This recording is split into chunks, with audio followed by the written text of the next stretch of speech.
Imagine being on one of the most luxurious ships crossing the Atlantic in 1854. You are surrounded by hundreds of passengers. Families are traveling together. Children are on board. The ship is powerful, fast, and considered one of the finest vessels of its time. Then, without warning, a wall of fog appears. A few minutes later, there is a violent impact. The ship is damaged, but it is not sinking yet. There is still time. There are lifeboats. There is a captain. There is a crew. And there are hundreds of people who could potentially be saved. But what happened next would turn the disaster of the SS Arctic into one of the darkest maritime tragedies of the 19th century.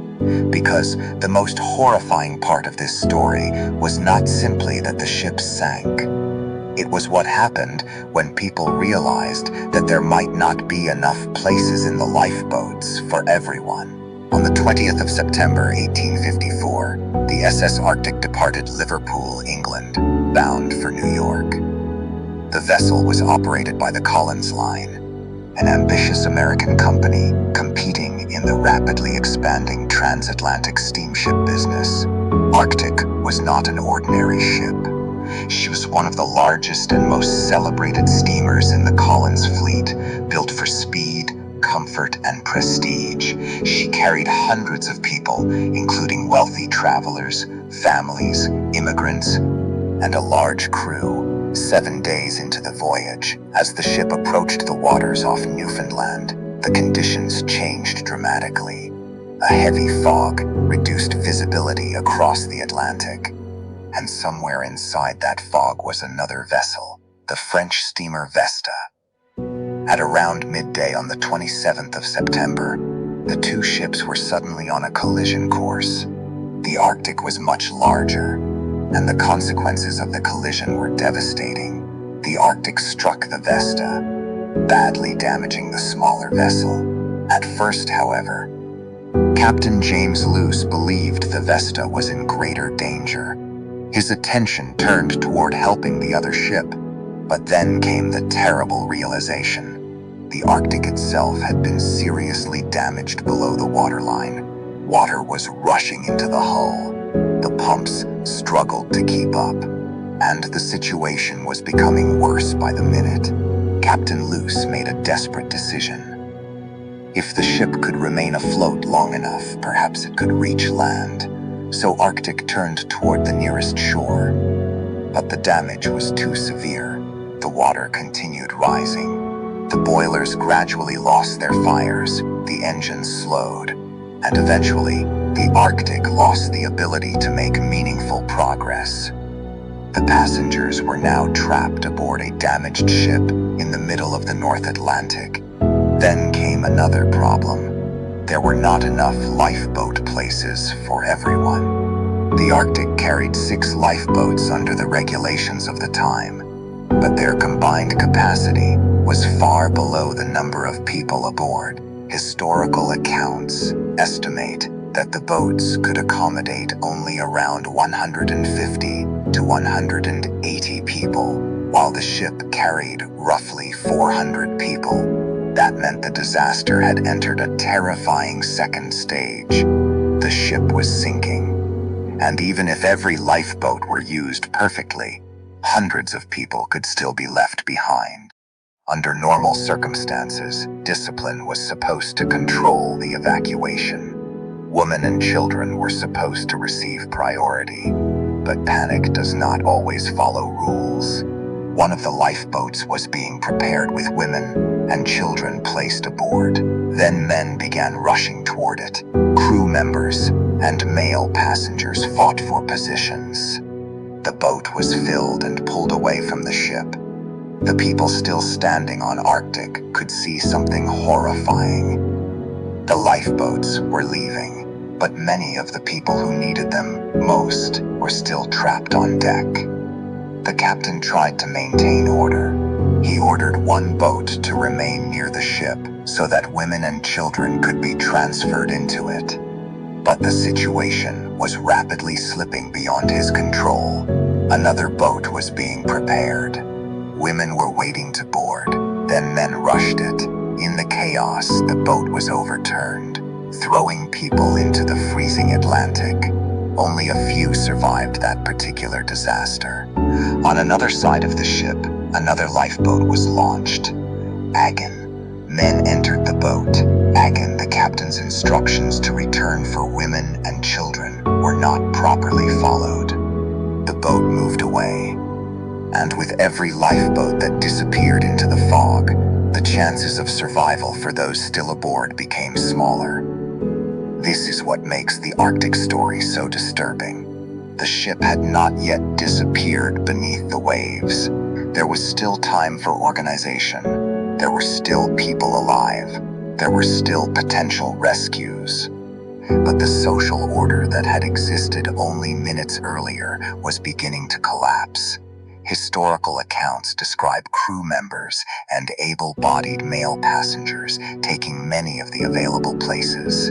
The surviving records also show that the vast majority of survivors were men. Eventually, passengers who could not find places in the boats began trying to build makeshift rafts from anything they could find. Pieces of wood, floating materials, anything that might keep a human body above the freezing Atlantic. But improvisation could only do so much. The ship continued to sink, and among those trapped aboard was Captain James Luce. Unlike many of the men who escaped in lifeboats, Luce did not simply leave the ship. He remained aboard as the Arctic went down. When the vessel finally sank, approximately 4 hours after the collision, Captain Luce went into the water with it. Yet somehow, he survived. He resurfaced and managed to cling to wreckage before eventually being rescued. His survival was almost impossible to imagine, but for hundreds of others, there would be no second chance. The tragedy was made even more shocking by what happened to the Vesta. The smaller French vessel had appeared to be badly damaged in the collision, yet its watertight compartments helped keep it afloat. Vesta eventually reached St. John's, Newfoundland, the Arctic. The much larger and more prestigious ship was gone, and hundreds of people had disappeared into the Atlantic. The exact death toll remains uncertain, because passenger and crew records from the disaster were incomplete. Historians have produced different estimates. Some research places the number of deaths at no fewer than 285, while estimates as high as 372 have been suggested. That is why the commonly repeated figure of approximately 350 deaths should be understood as an estimate rather than an exact official total. What is not uncertain is the scale of the human tragedy. Only around 87 or 88 people survived, and according to the historical record, every woman and child aboard the Arctic perished. Among those who died were members of prominent American families. Mary Ann Collins, the wife of Collins line founder Edward Collins, was among the victims, along with 2 of their children. The disaster therefore struck not only ordinary passengers, but also people directly connected to the company responsible for the ship. When news of the disaster eventually reached New York, public grief quickly turned into anger. People wanted to know how so many men had survived, while women and children had been left behind. Newspapers condemned what they viewed as cowardice and abandonment of duty. The Arctic disaster became more than a story about a collision. It became a national argument about courage, responsibility, maritime discipline, and the obligation of a crew toward its passengers. And yet, there is an important detail that makes the story more complicated.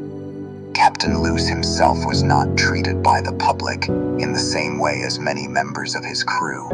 He had attempted to help the Vesta. He had tried to organize the evacuation. He had gone down with his ship, and he survived almost by accident. When he eventually returned to New York, he was reportedly received very differently. from the men whose conduct had been condemned. But perhaps the most disturbing part of the Arctic story came after the sinking. There was enormous public pressure for an investigation. People demanded answers. How had the evacuation failed? Why had lifeboats left without returning for those still aboard? Why had crew members and able-bodied men taken places while women and children remained behind? And why had the ship not been equipped with enough lifeboat capacity to save everyone? Yet no comprehensive official investigation held individuals legally responsible for the disaster. The opportunity to create stronger safety standards was also not immediately transformed into meaningful reform. The Arctic disappeared beneath the Atlantic, but the questions it raised remained. And that is why this story deserves to be remembered. It is easy to look back at a disaster from the safety of the present and ask, how could people behave like that? But disasters reveal something uncomfortable about human behavior. When everything is calm, rules seem simple. Protect the vulnerable, help others, follow orders, stay together. But when people believe that survival is becoming impossible, fear can overpower those principles. The Arctic did not simply demonstrate the destructive power of fog, steel, water, and collision. It demonstrated how quickly order can disappear when people believe there are not enough places for everyone to survive. And that may be the real lesson of the Arctic. The ship was physically breaking apart, but long before the last section disappeared beneath the Atlantic, another structure had already begun to collapse. Trust, duty, discipline, and the belief that, in a moment of catastrophe, someone would put another person's life before their own. More than 170 years later, the exact number of people who died remains uncertain. But the central tragedy is not. Hundreds went into the Atlantic. Only a small fraction survived, and every woman and child aboard was lost. The SS Arctic therefore remains one of the most haunting maritime disasters of the 19th century. Not simply because a magnificent ship sank, but because it became a terrifying test of human behavior. When survival was no longer guaranteed, the ocean destroyed the Arctic in a matter of hours. But the story of what happened aboard that ship would survive for generations.